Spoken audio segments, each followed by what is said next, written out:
Hi, everybody. I'm here with Eve Brill, Head of Product Marketing, and Eve is based in London. Thank you so much for meeting today, Eve. Oh, it's great to be here. Yeah, so the question I had for you is, what is it that some candidates can do to improve their resume so that they really pop and stand out for you?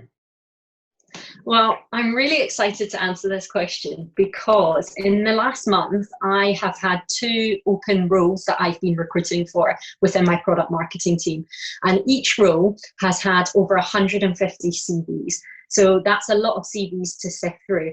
And this exercise has given me great insight into the current job market, but also really a temperature check of what an excellent CV looks like. And I want to share with you today, based on this experience, two quick wins that I think any candidate can use for their CV in order to get it to stand out. The first one is to match your CV to the job description. So the job descriptions normally are written very carefully by the hiring manager. They want to communicate clearly the roles and responsibilities. The language that's used within it is often very carefully chosen as well, in order to be really clear to a candidate what the job actually is. And I think it really helps if a candidate takes time to look at the job description and match their experience to what's in the job description and make that experience front and center of the CV.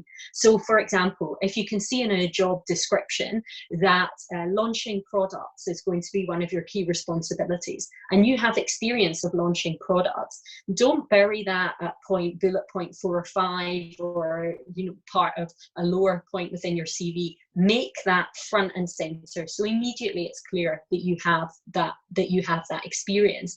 And I think you can even take this one step further by mimicking the language that's used within a job description. Now, in marketing, we're very guilty of overusing jargon. We have lots of terminology that often describes the same thing. But if you use the same language within the job description, I think that really helps to show a level of consideration. So for an example of that, if you see the terms go-to-market, marketing collateral, cross-functional stakeholders, yes, there are many ways to describe those same things. But if you're able to take that language and put it in your CV, I think immediately it shows very clearly that you understand the job and that you're a good match for it. Okay, great. And the second really easy win that I want to suggest is to always do a covering letter. Now, the word letter just really jars because I work in the technology sector. Many of the product marketing or marketing roles are tech, and people don't write letters these days. But what I really mean by that is a cue for writing an introductory paragraph, something short. I think the shorter the better, because it shows you're a good communicator. That gives a specific reason why you want this job. Something that's unique to you. It could be about the job, it could be about the wider business, it could even be about the sector that the business operates in. But it's a reason that helps you to stand out.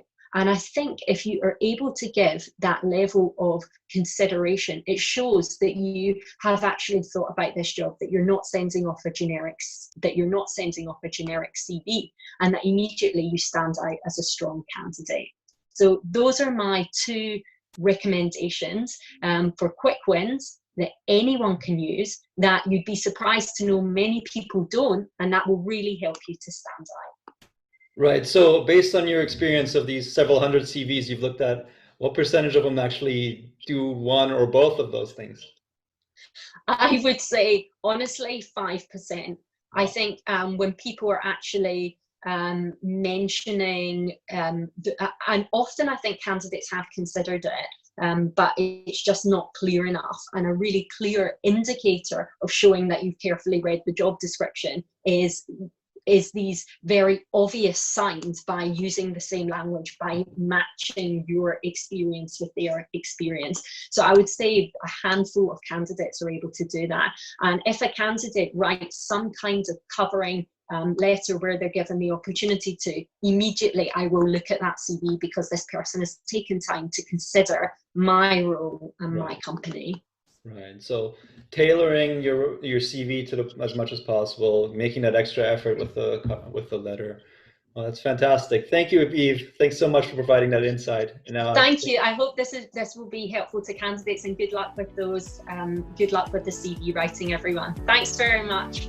yeah, fantastic. Bye. Thank you, guys. Another episode of Up Your Game. We'll see you next time.